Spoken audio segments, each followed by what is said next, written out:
Morning everybody. Welcome back to our channel. This is Dan.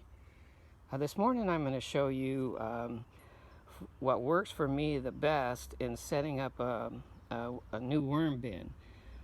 I've done all those ones where you shred up newspaper and all that stuff, but this is hands down worked the best for me in terms of success rate, ease of maintenance, number of worms and castings produced, and so I don't know what else there is. Oh, almost no flies, things like that. So of course what we start with is we start with a bin.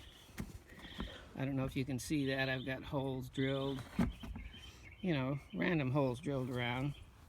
In this particular case, this is moistened finished compost. You can see the difference in color.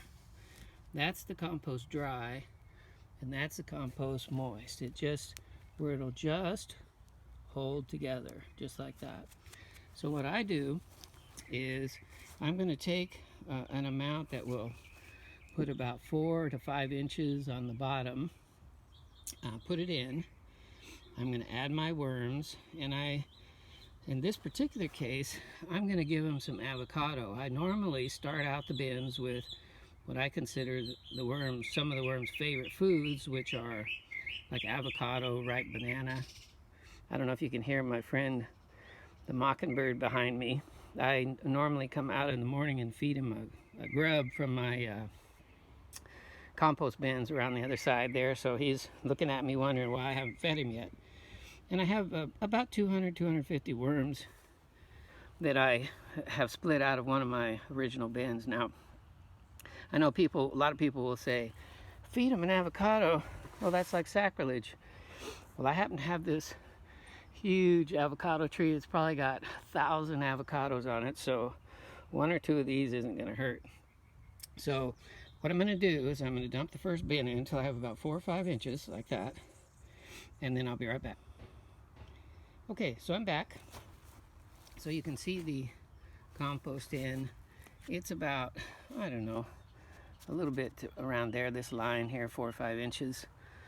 I think I told you in previous videos that my thought was that in my compost bins, once the compost is finished, which this is finished, it no longer gets hot. That's one thing I need to mention. You can't use compost that's still heating up or it'll kill the worms. But once my compost is finished, the worms just naturally come up into it. So my thought was, if that's where worms are coming in nature, why not start them that way?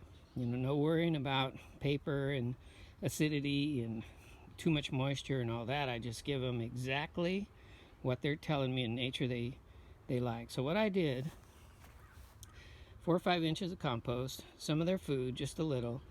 I'm going to put the worms right where their food is, and then I'm going to take a little bit more compost and cover it, and I'll be right back. Okay, so here go the worms. You can see there's just a couple hundred of them in there. 200, 250 or so, that one of my other bins got overpopulated. So then I'm going to take a little extra compost. I just want about 1 inch on top of the worms. And so I'll cover it lightly cover that up. And that's it. I will leave this in a spot where there's a light on it the first night or so, just to kind of force them to stay in the bin, stay down until they get acclimated. But that is what I think is the best way, looking at nature, to start, raise, and produce worms. Going forward, I will add whatever food I'm going to add. Once I add the food, I'll cover it lightly with some moistened compost.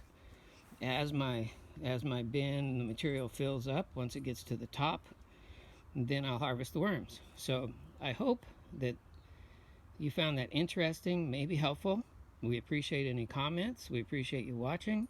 As always, we love it if you would like, share, and subscribe. So until next time, good growing, guys.